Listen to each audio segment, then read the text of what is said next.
حي على الفلاح.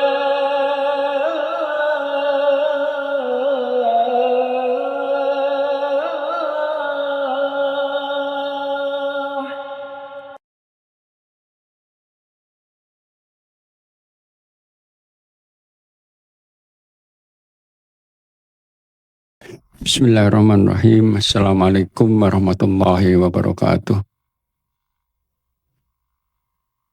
Innal hamdalillah nahmaduhu wa nasta'inuhu wa nastaghfiruh wa na'udzu billahi min syururi anfusina wa min sayyiati a'malina. Man yahdihillahu fala mudhillalah wa man yudlilhu fala hadiyalah.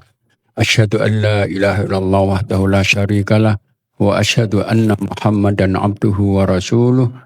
Allahumma salli wa sallim ala nabika Muhammad wa ala alihi wa sahbihi wa man da'a bida'watihi wa syara ala nahji ila yaumiddin. Amma ba'du fa yaqulu subhanahu wa ta'ala fi mahkamati tanzilih, ya ayyuhalladzina amanu taqullaha wa qulu qawlan sadida yuslih lakum a'malakum wa yaghfir lakum dzunubakum wa may yuti'illah wa rasulahu faqad faza fawzan 'azima. Teman sekalian, bapak-bapak, ibu-ibu rahimakumullah, alhamdulillah kita bersyukur kepada Allah Ta'ala yang kembali telah berkenan untuk menyatukan kita di majelis yang mulia ini.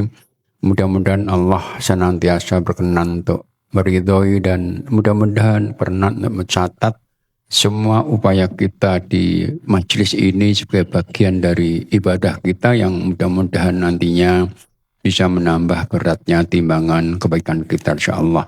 Allahumma amin. Bapak sekalian, sekarang kita insyaallah sudah berada di tanggal 5 dari bulan Rajab. Bulan Rajab itu salah satu bulan mulia yang Allah isyaratkan dalam Quran surat yang ke-9 ayat 36. Allah katakan, inna iddatasyuhuri indallahi 12 syahran fi kitabillah yauma khalaqas samawati wal arda minha arba'atun hurum. Sehingga jumlah bulan itu di sisi Allah ada 12. Ini ketetapan sejak diciptakan langit dan bumi. Dari 12 itu ada 4 yang Allah sebut bulan hurum, bulan mulia. Bulan mulia 4 itu disebutkan Nabi dalam hadis Bukhari Muslim, yaitu Rajab, kemudian Dzulqa'dah, Dzulhijjah, dan Muharram. Dikatakan bulan mulia di antara keistimewaannya, kata Ibnu Abbas, yaitu bahwa semua kebaikan-kebaikan yang dilakukan di bulan 4 itu pahalanya dilipat gandakan. Tapi sebaliknya, semua keburukan dosa juga akan dilipat gandakan. Maka ayatnya menyebutkan fala tatlimu fihinna, maka itu jangan pernah kalian untuk berbuat dolim bulan ini. Kenapa? Dosanya besar. Dari 4 bulan mulia ini ada 2 bulan mulia, yaitu Rajab dan Dzulqa'dah, itu tidak ada ibadah khususnya. Tapi di Dzulhijjah dan Muharram banyak ibadah khusus yang disebutkan Nabi. Nah, karena itu tidak ada puasa khusus Rajab, sunnah khusus, tidak ada salat khusus. Tapi silahkan ibadah yang lain semua. Senin Kamis kita puasanya, tambah 3 harinya, atau juga yang lainnya, sedekahnya. Tapi tidak ada ibadah khusus. Yaitu Rajab. Nah, kemudian dengan datang Rajab ini kita juga akan tentunya menyadari akan segera datang bulan Ramadan. Enggak sampai 2 bulan lagi. Yang kita tahu persis bulan Ramadan, bulan yang tidak masuk 4 bulan mulia. Tapi istimewa, yang keistimewaannya tidak terdapat di bulan mulia ini. Di antara keistimewaan bulan Ramadan itu bahwa bulan Ramadan itu semua ibadah ada. Kecuali haji saja. Karena haji kaitan dengan Dzulhijjah. Nah, ibadah bulan Ramadan semuanya, apa berbentuknya, itu nilainya jauh lebih besar dari saat dilakukan di bulan Ramadan. Maka puasa wajib Ramadan itu jauh lebih baik dari puasa wajib Ramadan. Ya, puasa wajib itu ada puasa nadar, ada puasa kafarah. Sedekah di Ramadan yang sunnah nilainya jauh lebih besar daripada sedekah di bulan Ramadan. Maka Anda mengatakan Afdalus sadaqati sadaqatun fi Ramadan. Setelah Ramadan. Salat malam di Ramadan jauh lebih baik daripada salat malam di Ramadan. Dan cuma ibadah begitu. Nah, Allah mengatakan untuk ibadah itu perintah Allah fastabiqul khairat. Berlomba-lomba kalian. Nah, untuk kita berlomba tentunya ada persiapan. Orang mau berlomba nggak ada persiapan tentunya akan. Nah, kalau Ramadan itu semua ibadah ada, maka dikatakan para ulama kita, maka Ramadan adalah merupakan olimpiade ibadah. Lainnya sebuah olimpiade, tentunya agar kita dapat medalinya, ya harus persiapan. Nah, bedanya apa? Kalau olahraga itu medalinya setiap cabang ada 3. Emas, perak, perunggu. Dan itu hanya untuk 3 orang saja. Beda dengan olimpiade ibadah itu. Semua cabangnya diambil, semua orang bisa dapat medali. Dan itu sekali lagi harus ada kesiapan. Maka para ulama dulu ceritakan untuk melaksanakan Ramadan itu jauh sebelum itu, bahkan 6 bulan sebelumnya. Kalau kita masih 2 bulan, insya Allah cukup kalau kita mempersiapkan itu. Nah, apa persiapan itu? Pertama, yaitu persiapan spiritual. Itu mencakup banyak hal. Pertama, yaitu kebersihan hati. Pastikan itu. Kenapa? Karena kebersihan hati ini nanti akan menjadi patokan dan syarat agar ibadah itu terima. Jadi sebaik apapun ibadah kita, kalau hati kita kotor, nggak terima. Maka Allah tegaskan dalam Al-Quran untuk kebersihan hati ini surat yang ke-26 Asy-Syu'ara ayat 87, 88, 89. Allah katakan wala tuhzini yauma yub'atsun. Yauma la yanfa'u malu wala banun illa man atallaha biqalbin salim. Ini dalam untayan doa Nabi Ibrahim, ya Allah, jangan kau hinakan aku di hari di mana manusia bangkit. Hari itu nggak ada manfaat apa-apa kok, kecuali yang adalah dengan hati yang bersih saja. Hati bersih ini yang menjadi syarat agar ibadah kita nggak sia-sia itu kaitan dengan Allah, dengan sesama. Artinya jangan pernah punya sakit dengan Allah, jangan dosa. Jangan, ya apalagi kalau syirik. Syirik besar akan merusak ibadah kita. Karena itu bersihkan hati dengan apa? Dengan taubat, banyak istighfar. Karena begitu, dosa itu akan membuat hati kita itu kotor. Ada hadis sahih mengatakan begini, innal mu'mina idza adnaba dzanban kanat nuqta sauda. Ketika orang Muslim melakukan dosa, akan ada bintik hitam di hatinya. Fa'in taba wa naja'a, kalau dia taubat setelah dosa itu dan meninggalkan dosa itu dan istighfar, maka akan kembali cerah lagi. Fa'in ada rona hatta tughlabiha, kalau diulangi lagi maka akan kembali hitam dan akan tertutup hatinya itu. Nah, kalau tertutup hatinya kita sudah melakukan ibadah. Maka pastikan kita perbanyak taubat, perbanyak istighfar untuk membersihkan hati kita. Agar dengan Allah kita nggak punya lagi beban saat menjelang Ramadan. Yang kedua, pastikan kita juga nggak ada masalah dengan sesama kita. Jangan ada penyakit hati. Satu penyakit hati itu akan bisa membuat ibadah kita sia-sia. Maka telah saya sampaikan dulu, ada manusia muslim yang bangkrut hari kiamat nanti. Siapa itu? Yang ibadah sholatnya bagus, puasanya bagus, ya, tapi punya dosa 5. Dosa 5 kaitan dengan sakit hati. Pertama mencela, kedua menuduh tanpa bukti, ketiga makan harta tanpa dengan cara yang salah, kemudian membunuh dan memukul. Jadi kebaikannya banyak ibadah, tapi dosa manusianya 5. Kata Nabi, orang ini kebaikannya akan diberikan kepada yang dolimi semuanya. Kalau habis kebaikannya, sementara ada yang didolimi belum kebaikan, maka dosa mereka diberikan. Maka pastikan kebersihan hati menjadi kata mutlak. Siapkan kita untuk memaafkan semua penyakit kita dan meminta maaf kalau kita menyakiti mereka. Jadi kesiapan kita untuk memaafkan dan kesiapan untuk menampik itu menjadi kata kunci untuk agar hati bersih. Intinya kita masuk Ramadan sudah nggak ada masalah dengan Allah, nggak masalah dengan sama. Yang kedua, pastikan kita telah melunasi semua hutang puasa kita. Baik hutang Ramadan lalu atau Ramadan yang dulu. Sehingga kita Ramadan, kalau kita punya hutang itu, batas akhirnya Sya'ban ya. Ada 2 bulan kurang ini, selesaikan. Termasuk hutang mungkin saat kita dulu masih remaja. Saat kita remaja belum mengenal Islam baik, mungkin banyak bolongnya. Kodok, selesai.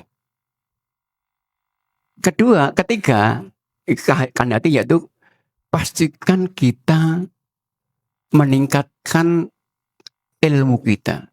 Ilmu kaitan ibadah. Karena begini, kaidah ibadah itu harus didahului ilmu dulu. Maka ayat pertama turun kepada Nabi apa? Ayat pertama turun. Belajar. Ibadah jauh saat itu, sehingga nggak ada istilah ibadah sambil berilmu, nggak ada. Ilmu dulu ibadah, semua ibadah. Khususnya kaitan ya puasa, ya ibadah Ramadan, sholat pastikan berilmu. Nah itu kaitan dengan kesiapan keilmuan. Kemudian kesiapan yang kedua persiapan materi dan fisik sekaligus. Kenapa? Hampir semua ibadah Ramadan itu butuh fisik prima ya. Kita untuk bisa nggak bosan, nggak cepat lelah baca Quran, butuh fisik prima. Kita agar nggak cepat lelah sholat tarawih, butuh prima.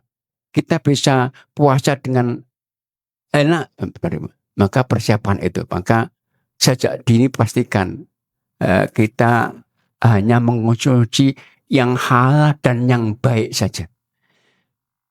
Biasakan kita olahraga meskipun tidak berat, tapi biasakan.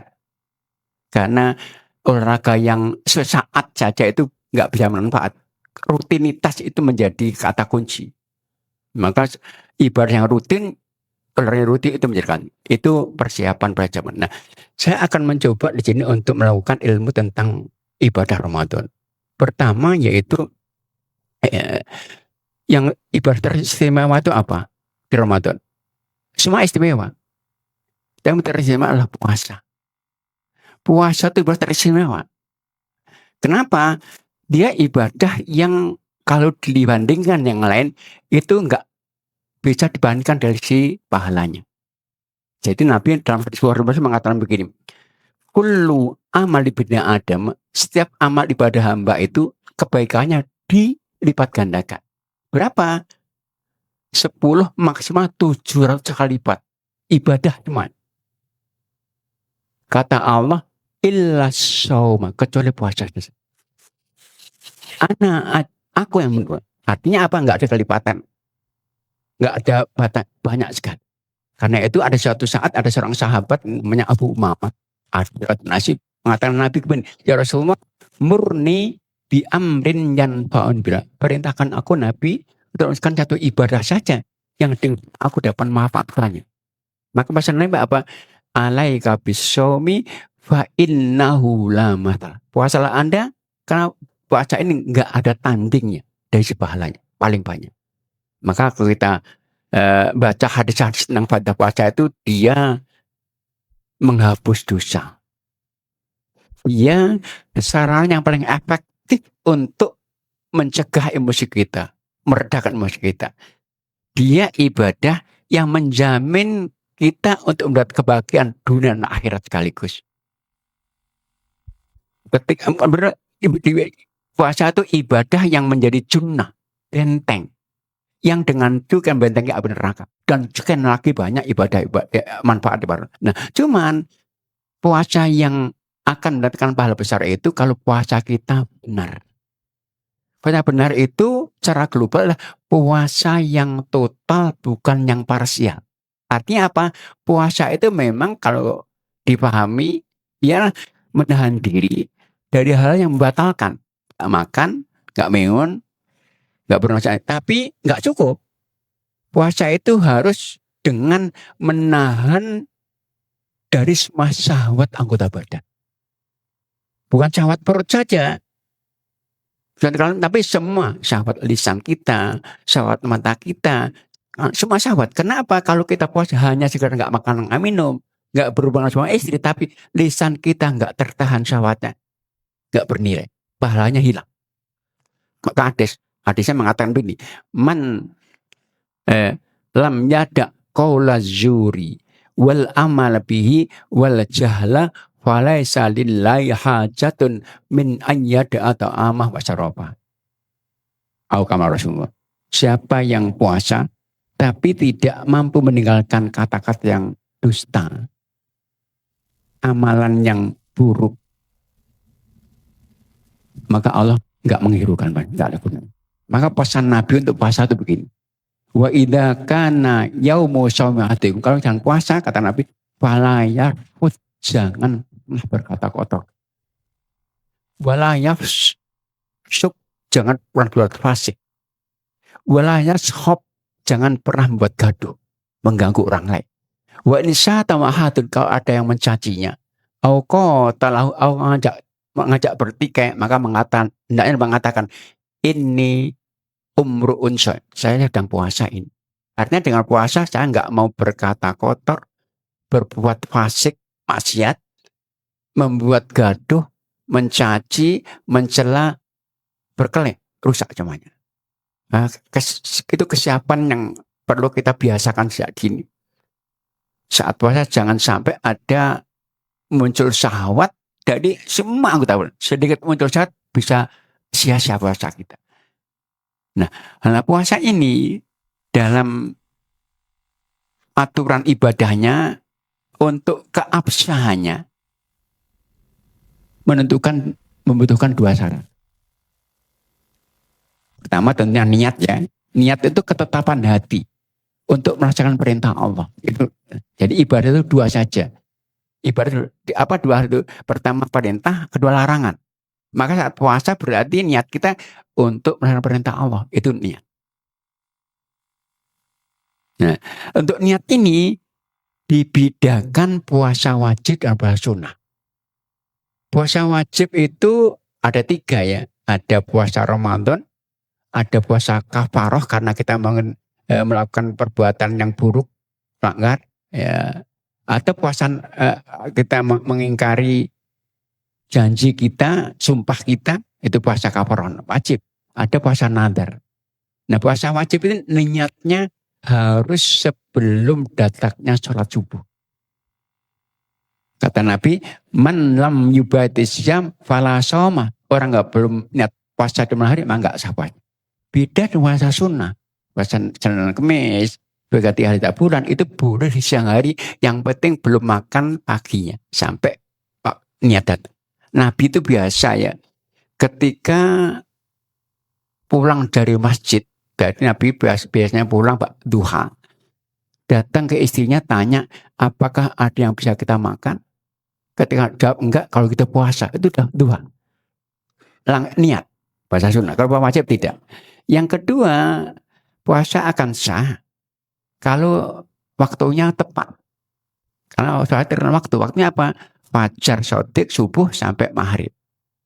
Nah, puasa kita ini tentunya karena dari perintah Allah, berlombalah, pastikan yang sempurna saja. Berlomba-lomba sempurna. Nah, untuk sempurna puasa, pastikan kita tidak meninggalkan sunnah-sunnah puasa.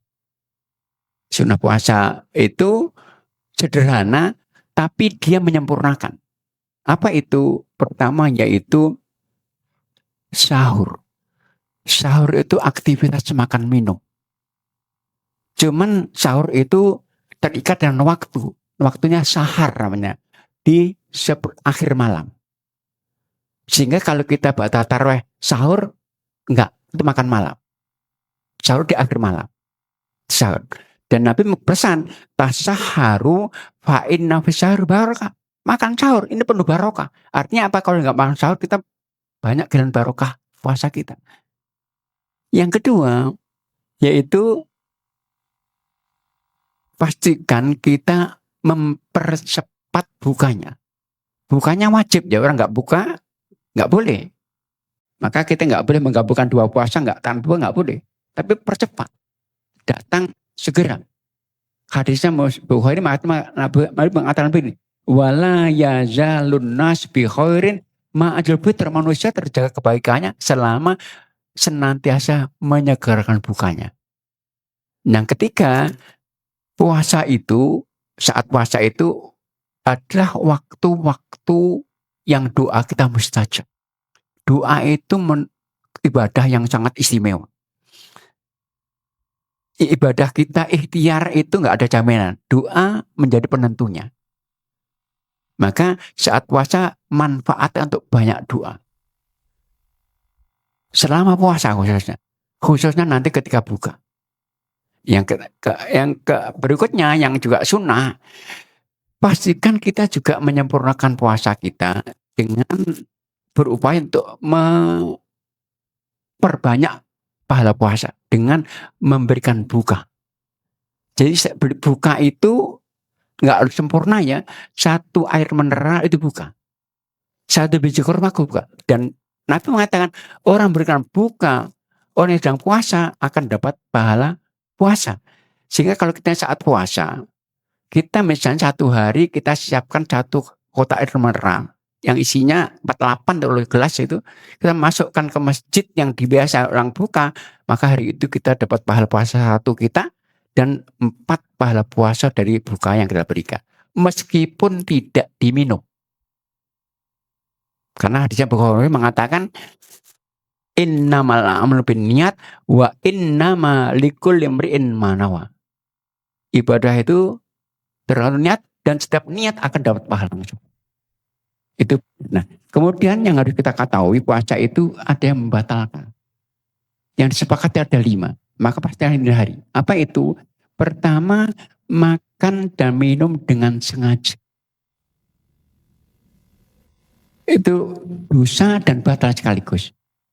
Kalau puasa wajib Ramadan dosa, kalau puasa sunnah nggak ada. Kalau puasa sunnah batalkan nggak ada konsekuensi. Kalau wajib dosa dan batalkan. Tapi yang nggak sengaja lupa itu rezeki. Hadisnya begini, man nasya wa waso imun fa'akala wa syariba fal yutimma shaumau fa innama at'amahu wasaqo. Orang yang sedang puasa kok lupa makan minum kenyang, ingat berhenti, lanjutkan. Kenapa? Allah sengaja memberikan rezeki dia. Itu yang sengaja, yang lupa bukan sengaja lupa.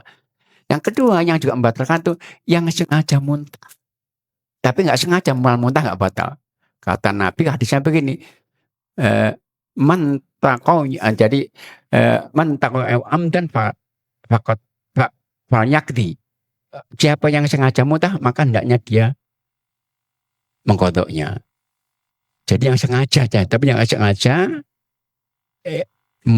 mual atau naik kendaraan muntah nggak batal. Yang ketiga yaitu sengaja mengeluarkan sperma dengan masturbasi, onan tapi siang hari nggak batal. Yang keempat ibu-ibu ini yang haid atau nifas otomatis batal. Kalau dilanjutkan maksiat bahkan. Jadi kalau dia haid itu langsung batalkan. Kenapa? Ini mendengar larangan langsung dapat pahala. Maka ibu yang haid Ramadan itu pahalanya bisa 2. Saat dia mendengarkan larangan nggak puasa, pahala ibadah itu. Saat nanti mengkodok berlari double. Dan yang kelima yang batalkan yaitu yang berhubungan suami istri di siang hari Ramadan. Masing-masing ada konsekuensinya. Itu tentang puasa. Nah berikutnya saya akan jelaskan tentang puasa sunnah yang mestinya kita lakukan ya. Itu puasa secara umum. Nanti puasa Ramadan kita bahas insya Allah bulan depan. Untuk puasa sunnah ini, puasa sunnah itu perintah ya. Jadi puasa itu cara hukum ada 4. Ada wajib, ada sunnah, ada haram, ada makruh. Ya, yang wajib ada 3. Ramadan, kafaroh, dan nadar. Ya, yang sunnah ini perintah. Dan Nabi perintahkan untuk melaksanakan. Nah sunnah itu perintah. Maka kalau ada kemampuan jangan tinggalkan. Karena perintah ini. Apa puasa sunnah itu? Yang pertama yang paling baik puasa Daud. 1 hari puasa, 1 hari tidak. Nah puasa sunnah itu kalau dibatalkan, nggak ada konsekuensinya. Kalau nggak apa-apa, nggak harus mengkodok. Pertama, yang paling baik pada Daud. Yang kedua, puasa Senin Kemis. Nah ini sekarang kita biasakan ini di Rajab ini Senin Kemis itu yang Nabi pernah ditanya, kenapa kok Nabi senantiasa puasa Senin Kemis? Nabi jawabannya, Senin Kemis itu 2 hari di mana amal kita dilaporkan kepada Allah. Maka aku sangat senang saat amalku dilaporkan aku sedang puasa. Lagi juga Senin Kemis itu 2 hari di mana Allah buka pintu-pintu surga. Dan Allah mengampuni semua hambanya. Jadi Senin Kemis itu Allah mengampuni semua hambanya. Kecuali 2. Yang sakit hati. Pertama yang syirik. Yang kedua yang sakit hati dengan temannya. Nggak akan diampuni. Itu puasa Senin Kemis. Yang ketiga yang bisa kita biasakan. Yaitu yang Nabi pesan jangan tinggalkan sampai mati. Yaitu puasa 3 hari setiap bulan. Ini pesan Nabi, jangan sampai ditinggalkan sampai mati. Di pesan Nabi kepada Abu Hurairah untuk kita tentunya beliau mengatakan begini, Osoni kholi rasul bisalatin la ada hatamut. Aku diwasiati oleh Nabi 3 perkara sunnah agar aku nggak tinggal sampai mati karena pentingnya. Pertama, witir sebelum tidur. Kedua, sholat duha 2 rakaat. Yang ketiga, puasa 3 hari setiap bulan. Ini pahalanya sama puasa 1 tahun pahalanya. Nah, caranya bebas milih waktunya. Jadi puasa ini bebas milih waktunya. Bisa ayamul bid namanya 13, 14, 15. Tapi nggak boleh, nggak ada yang nggak boleh. Bulan Dzulhijjah nggak boleh ayamul bid. Ke Dzulhijjah itu tanggal 13-nya tasyrik haram. Maka puasa ini boleh waktunya tidak harus di ayamul bid. Di awal bulan, akhir bulan, bahkan boleh nggak berurutan. Hadisnya begini, ada seorang wanita namanya Mu'adzah tanya kepada istri Nabi Aisyah radhiyallahu anha, ya Aisyah, benarkah Nabi itu puasa setiap bulan 3 hari? Benar. Kapan itu? Oh, terserah beliau. Kadang awal, kadang tengah, dan akhir. Maka bisa 1, 2, 3, bisa 13, 14, 15, bisa 14, 15, 16, bisa di akhir. Bahkan boleh nggak berurut.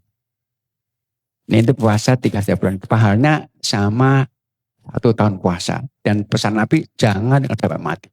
Nah puasa berikutnya yang juga sunnah ini yaitu puasa Sa'ban. Jadi nanti Rajab dan Sa'ban.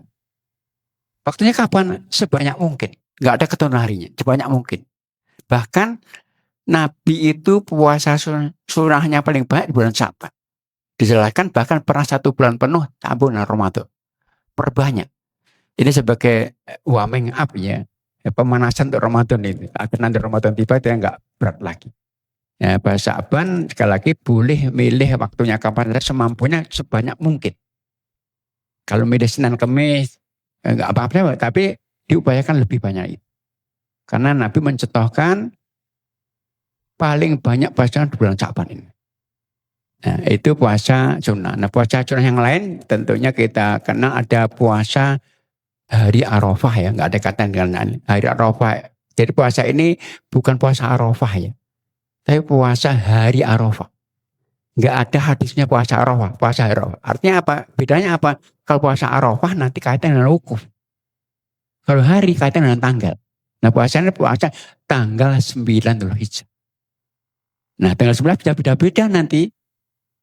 Saudi dengan sini bisa. Kenapa? Ini puasa nggak harus wukuf. Karena puasa ini diriwayatkan dan disunahkan sejak tahun 2 Hijrah. Belum kenal wukuf. Wukuf sudah kenal tahun 6 Hijrah.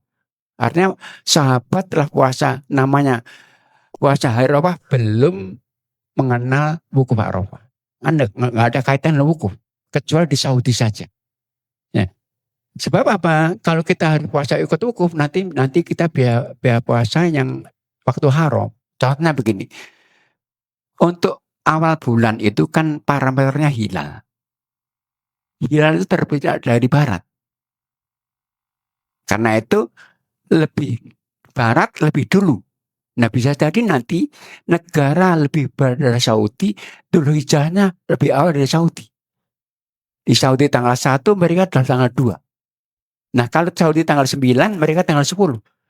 Kalau mereka puasa ini ikut wukuf Saudi berarti puasa tanggal 10. Haram. Yaitu hari Idul Adha. Nah, maka puasa ini kita ikut tanggal 9 Dzulhijjah sesuai negara masing-masing. Itu puasa. Pahalanya menghapus 2 tahun dosa.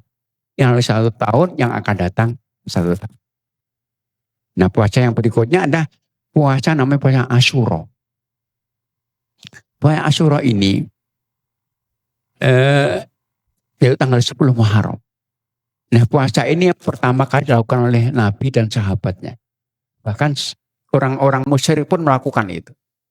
Maka sejak hijrah pun Nabi sudah menyuruh puasa. Dulu wajib hukumnya. Wajib.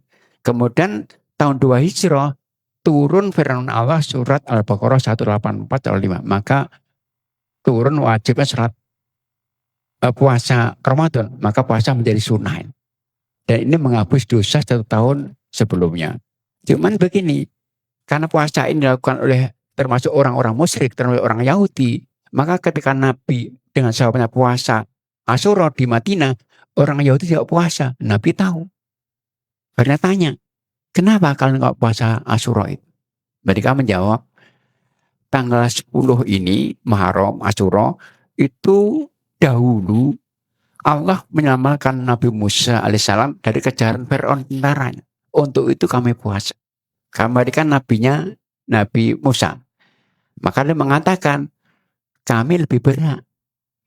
Maka Nabi bersabda, lain bagi itu ila qabilin la asumat. Kalau begitu, kalau umurku panjang sampai depan, kita juga akan puasa 9-nya. Sehingga puasa Muharram itu 2 hari, 9 dan 10. Boleh milih 1, tapi tanggal 10. Dari 2 lebih bagus. Karena sunnah Nabi. Itu puasa Tasu'a dan Asyura. Nah puasa berikutnya yang juga disunnahkan itu yaitu puasa Dzulhijjah. Jadi Nabi itu jelaskan oleh istri Nabi, Nabi biasa puasa 9 hari Dzulhijjah, biasa puasa Asyura, dan biasa puasa 3 hari bulan. Maka puasa Dzulhijjah itu pahalanya besar sekali. Kenapa? 1 sampai Dzulhijjah itu semua ibadah nilainya lebih baik dari jihad. Maka kalau puasa kita 1 hari saja tanggal 1 misalnya, tanggal 2 itu nilainya lebih baik dari jihad. Maka kalau sebisa mungkin kita lakukan itu. Puasa sebenarnya. Tapi kalau kita nggak mampu, nggak apa-apa. Pilih berapa? 8 hari, 7 hari, 6 hari. Silakan. Tapi kalau kita nggak mampu banyak, jangan tinggalkan 1 harinya. Yaitu 9 Dzulhijjah tadi. Puasa hari Arafah. Karena ini menghapus 2 tahun dosa dan sekaligus lebih baik dari jihad. Itu puasa yang hukumnya sunnah. Ada puasa yang lain, yaitu namanya puasa mutlak. Ya. Puasa mutlak itu puasa yang bisa lakukan sewaktu-waktu. Malas makan, puasa saja nggak apa-apa. Nabi biasa itu. Puasa mutlak namanya. Ya seperti sholat mutlak. Kita mencoba maghrib sampai isya sholat berapa boleh. Itu puasa yang sekali disunahkan. Nah, mas kalian, tentunya ibadah itu tabiatnya berat. Ya. Berat. Karena itu suatu saat ada seorang sahabat kuat, alim, pernah mendengar nasihat Nabi dengan mengatakan begini, ya Nabi, akhbirni bi amalin yutirun jannah wa yubautin. Ya Nabi, tolong beritahu aku tentang amal ibadah yang dengannya aku masuk surga dan dengannya aku jauh neraka. Nabi mengatakan, takut salata nanti ya Mu'ad, engkau tak contoh berat bagi berat, apalagi bagi kita Mu'ad berat. Nah untuk kita dimudahkan,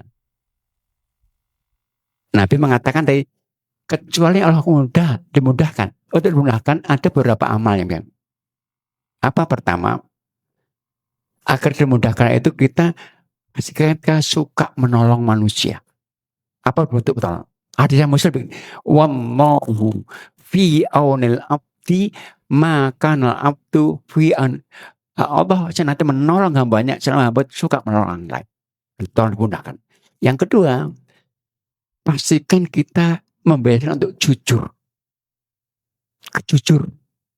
jujur dengan ucapan, jujur dengan janji, jujur dengan kenapa? Ini memudahkan. Hadisnya begini, pesan Nabi, alaikum bisidqi fa inna sidqa yahdi ilal birri. Jujurnya kalian, karena dengan jujur Allah akan memudahkan, membimbing kalian untuk melakukan kebaikan. Maka ucapan jujur itu kata Allah, ini Qur'annya ada. Ucapan jujur yang benar itu akan memudahkan kebaikan. Surat 33 ayat 70-71. Allah katakan begini. Ya ayyuhalladzina amanu ittaqullah wa qulu qawlan sadida. Langsung yuslih lakum a'malakum. Wahai orang beriman, bertakwalah dan berkatalah yang jujur. Maka Allah akan memperbaiki amal kalian dan akan bahkan mengampuni dosa kalian. Itu. Jadi pertama, pastikan tadi kita apa tadi? Suka menolong. Kedua, kita jujur, jangan pernah bohong sama sekali. Yang ketiga, ini komitmenlah untuk sholat wajib dan sunnah. Jadi ada hadis qudsi, Bukhari begini. Nabi mengatakan, ma taqarraba ilayya abdi bisyai'in habba ilayya mimma aftaratu. Enggak ada satu kebaikan yang dilakukan oleh hambaku dan mereka mendekatkan diri kecuali aku cintai oleh sholat. Kecuali yang wajib, yang fardu. Wala yazalu abdi yataqarrab, kalau hambaku juga konsisten untuk sunnahnya, maka aku akan mencintainya. Jadi kalau kita yang wajib sunnah komitmen, Allah cinta. Kalau aku mencintaiku, kalau aku mencintainya, kata Allah, kuntu sam'ahul ladzi, aku akan menjadi pendengarannya, menolong pendengarannya. Aku menolong matanya, aku menolong tangannya, aku menolong untuk melakukan kebaikan semua. Maka 3 hal tadi pastikan kita lakukan.